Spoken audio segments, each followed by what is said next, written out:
This is Smiles TV.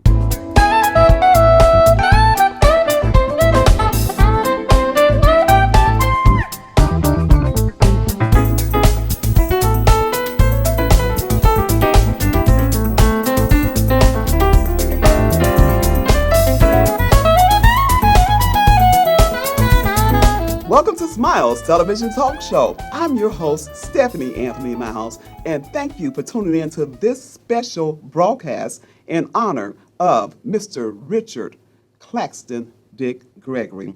Mr. Dick Gregory passed on August 19th of 2017, and we're going to be talking with his brother, Ron Gregory. Ron Gregory and Dick Gregory are from the St. Louis area, and we are just grateful that you're going to have an opportunity to hear from Ron Gregory, the brother of Dick Gregory.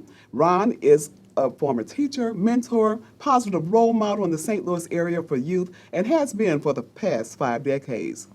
He has been cited locally and nationally for his work with several organizations that try to improve the equality of life for the young in the St. Louis area. We're going to chat about his family. We're going to talk about Dick Gregory. Don't go away. Stay tuned for more Smiles.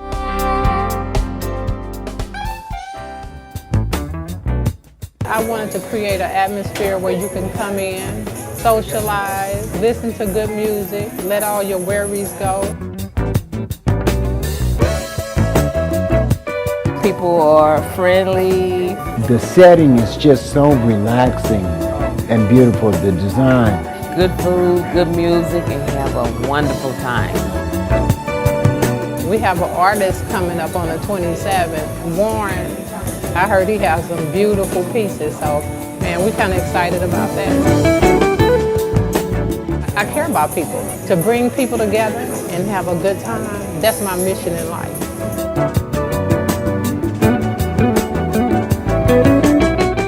Mother Earth Natural Gallery, Minji's at 5900 North Illinois Avenue, where you can come in and get jazz music and as well as reggae. While you're there, look around. You'll find some natural oils, face soaps, things made just to soothe you. Hair butter, butters, body scrubs, bath bombs, all essentially made for you. I had the pleasure of interviewing Mr. Dick Gregory a couple of years ago, and I'm just so honored to be sitting here with his brother today. Just a little history on Mr. Gregory. Mr. Dick Gregory was an African-American comedian, civil rights activist, social critic, writer, entrepreneur, conspiracy theorist, and occasional actor. He passed on August 19th of 2017. Ron, how are you? I'm doing fine. Thank you so much for coming back to Smiles. Appreciate you asking me. You know what, one thing I didn't say in the top of the program is that we're at Minji's Cafe in Fairview Heights, Illinois.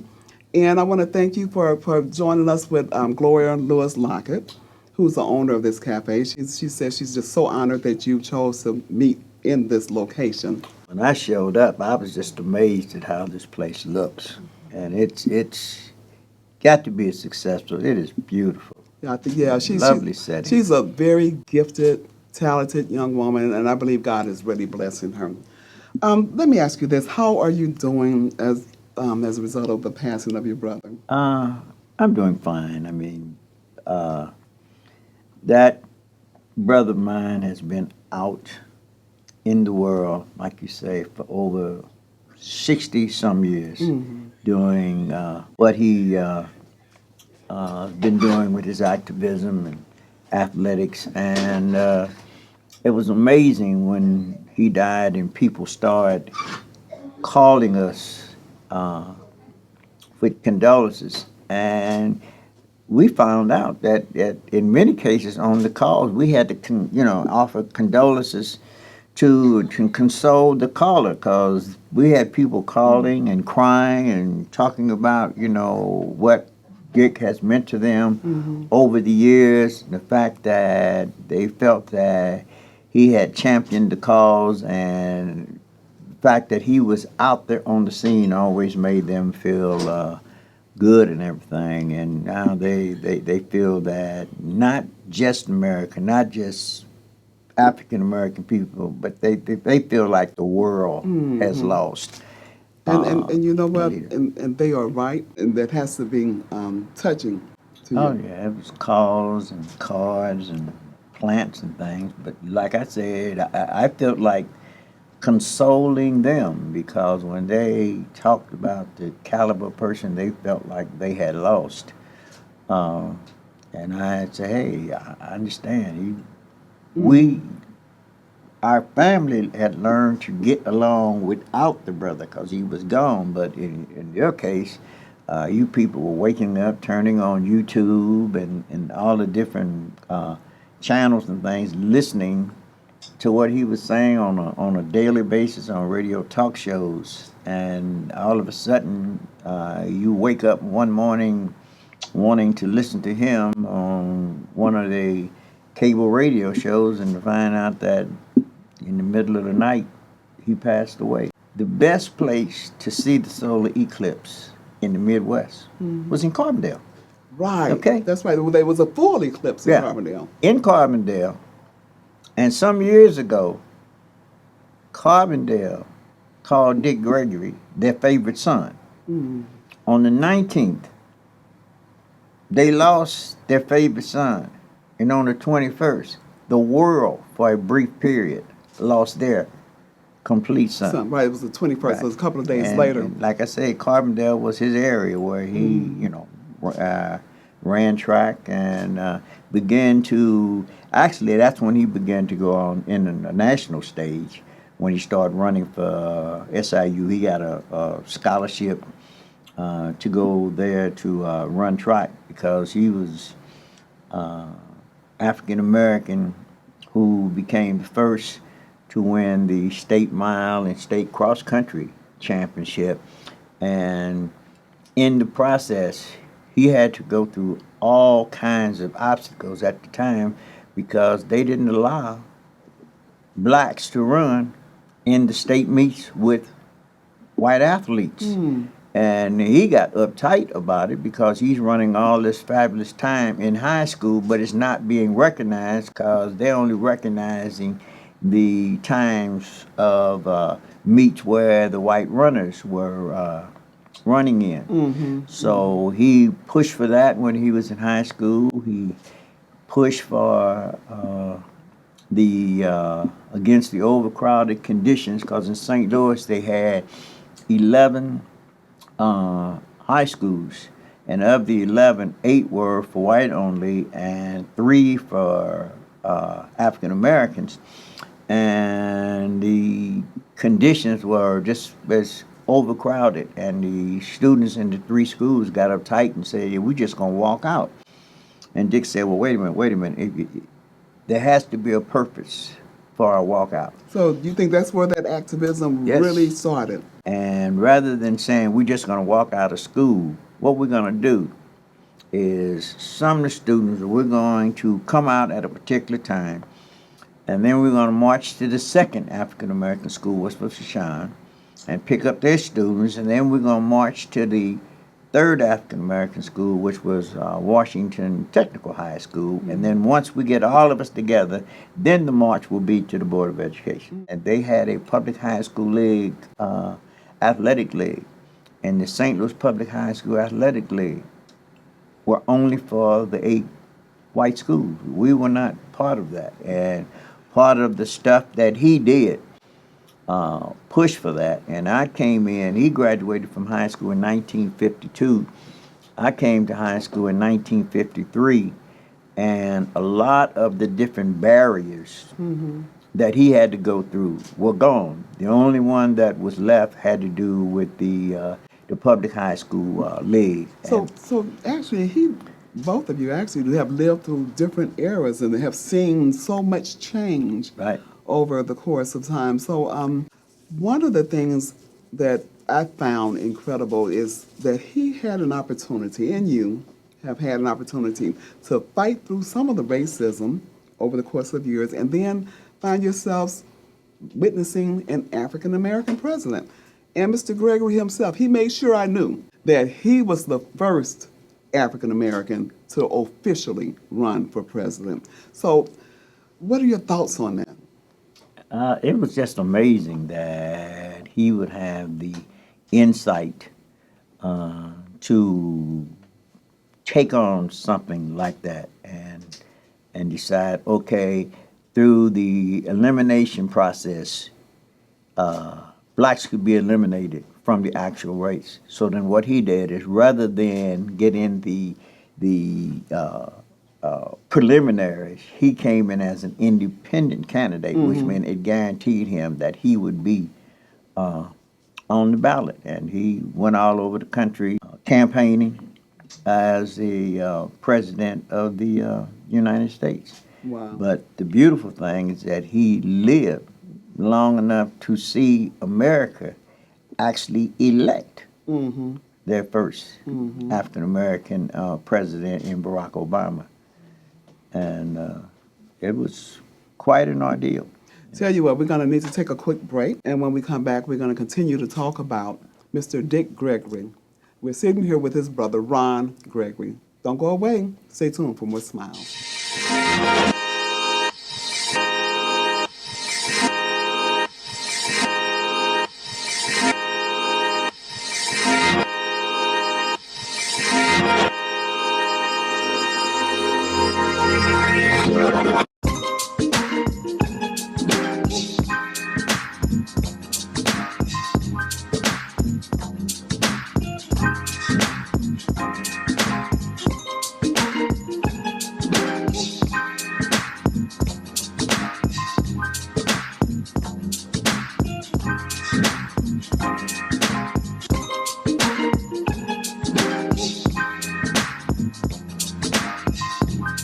We're excited that we have the digital media program, the mentorship program.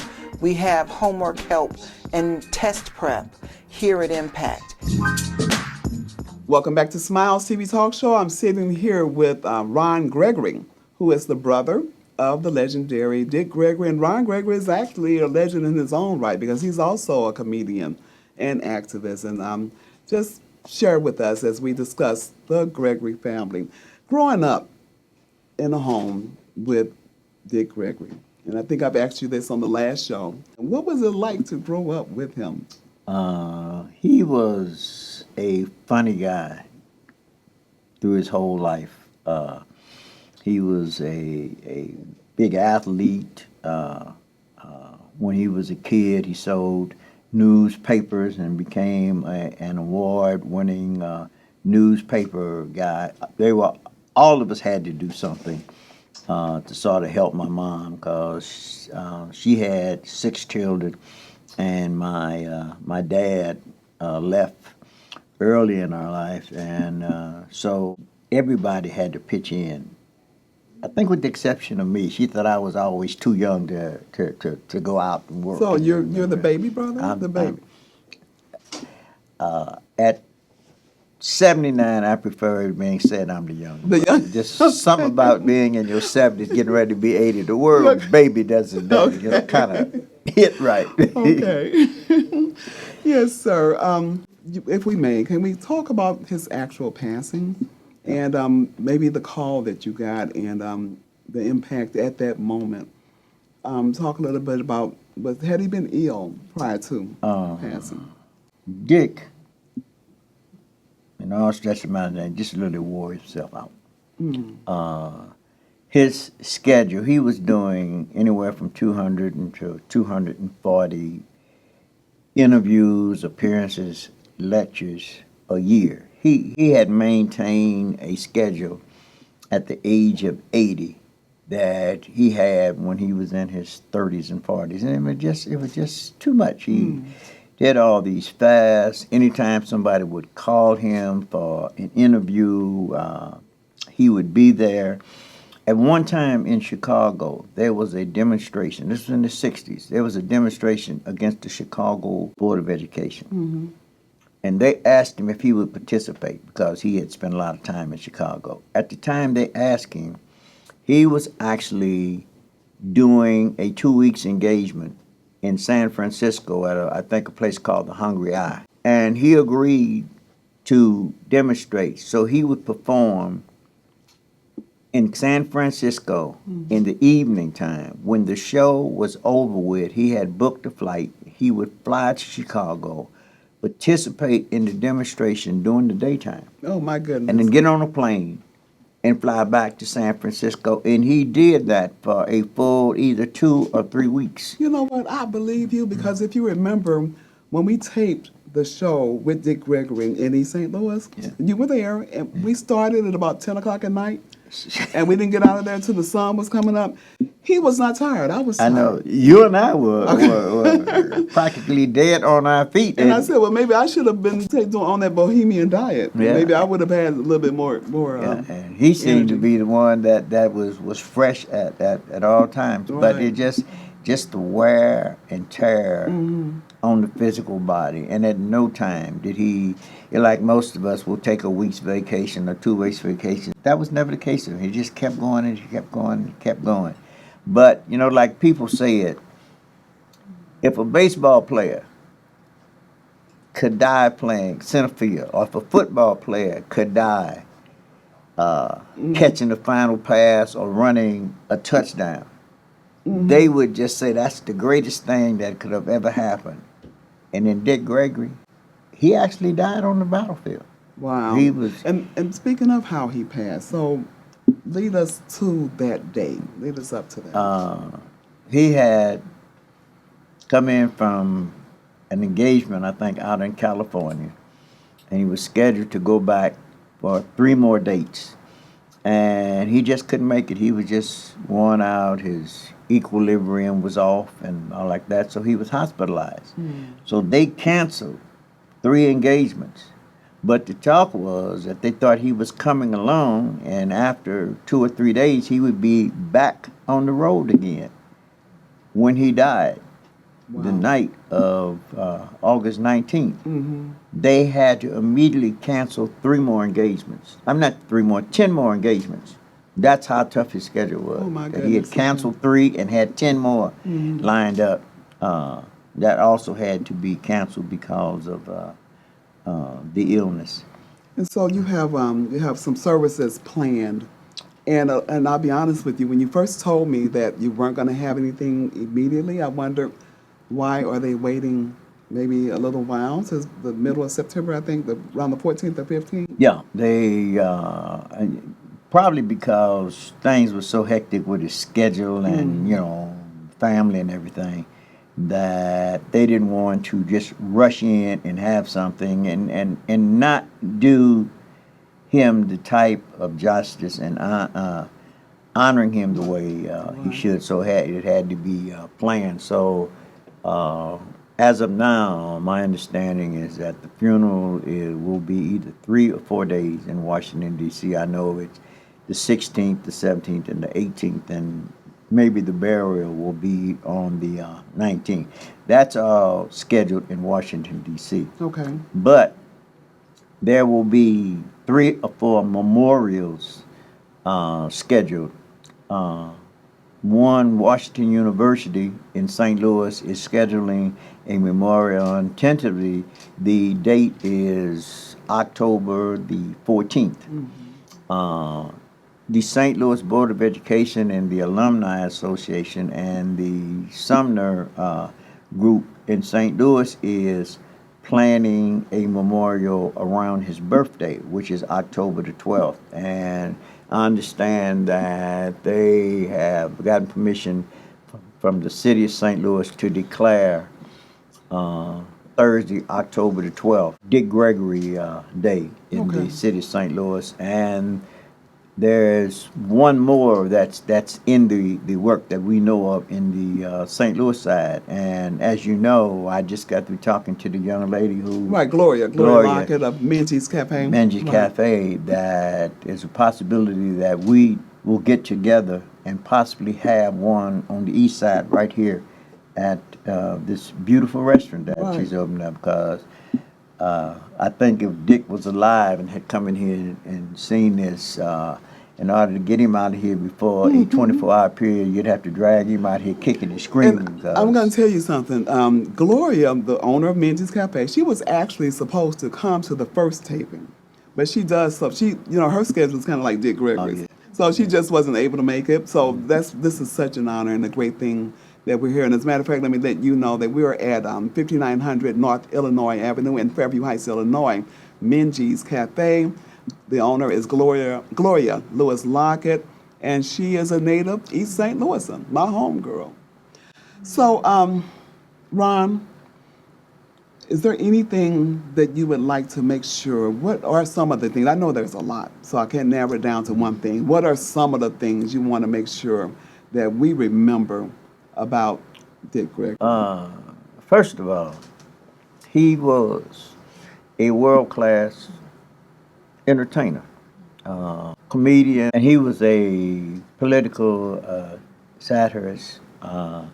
His view on what was going on around the world was just uncanny, where most people just read the account of some type of activity that's going on that affects the world in whatever daily paper they would read, where Dick read papers from all over the world and all over the country to get a real insight. And then he had people across the world that he was able to contact to get an insight on what was going on. So he had this knack of just looking at all different sides of this. And I think one day high schools and colleges will be teaching a course on the thoughts of Dick Gregory, and how he was able to look at what was going on in the world and deal with it. I think you're right, and I think it's also amazing how he took some of those serious issues and he turned it into comedy, although there was always a real message in his comedy. I don't think we talked much about that. What was that turning point, or what made him go ahead and do that comedian part? Well, he was always one that wanted people to laugh. Mm-hmm. Probably one of the things that got him into that was that he was always a small-sized guy. And people would, tease him about, his size. He would be teased about our family, our financial family condition. So I think what he decided to do is that, hey, if I joked about my size and I joked about my family's financial condition, what I actually would do would be to take the brick out of their hand and put it in my hand and get people to be laughing with him as opposed to laughing at him. Wow. And that's that was good. something. One of the things that we'll be doing on the 4th of November is we're going to be having a comedy showcase in the city of St. Louis.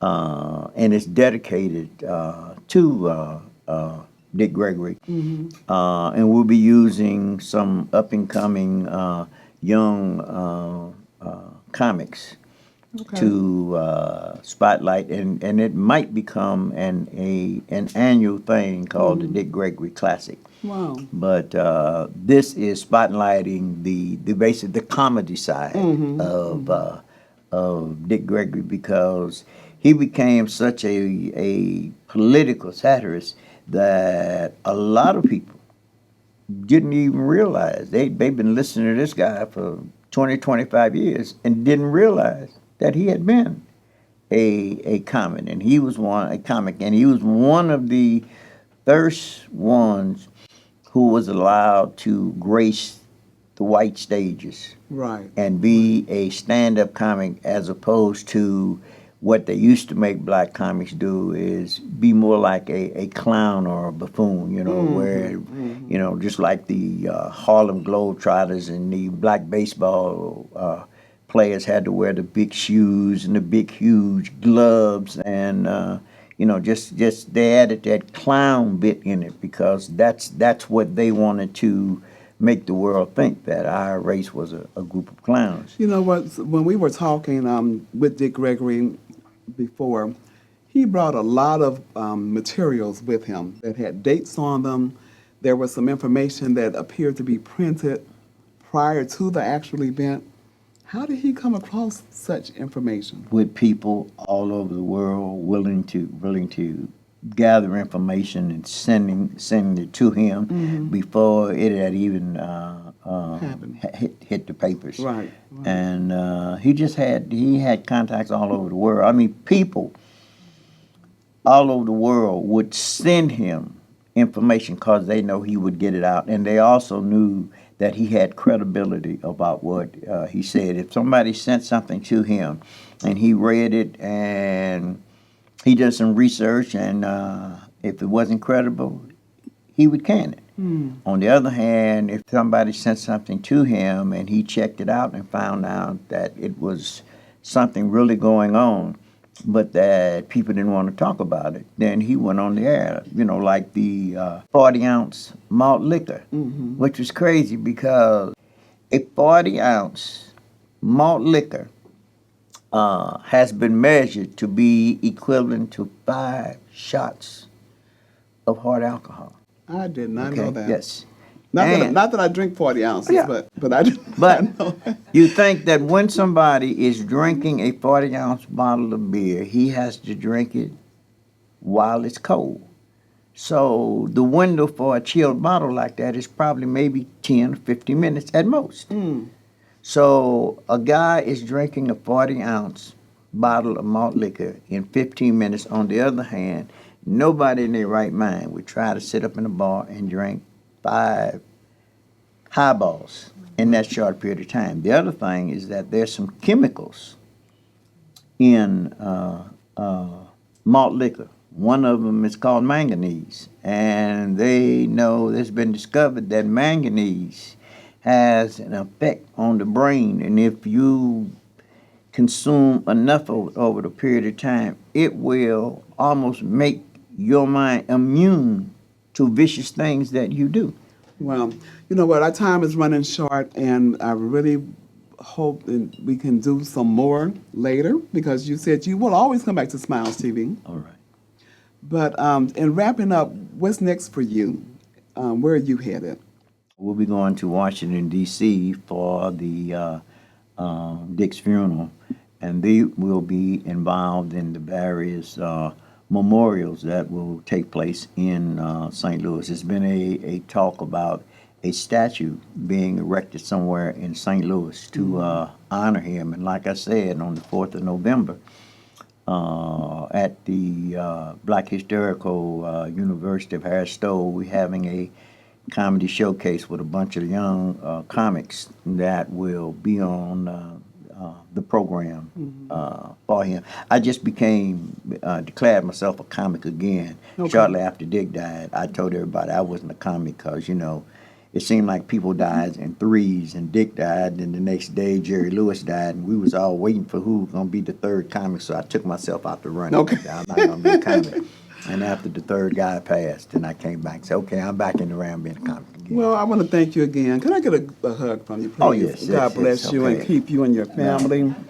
I want everyone to please just remember Dick Gregory. If you don't know Dick Gregory, Google him. A lot of the young people may not have as much information, but Google him. There's some rich history there. We want to thank the Impact Family Center of Chicago, Illinois, and especially Marsha.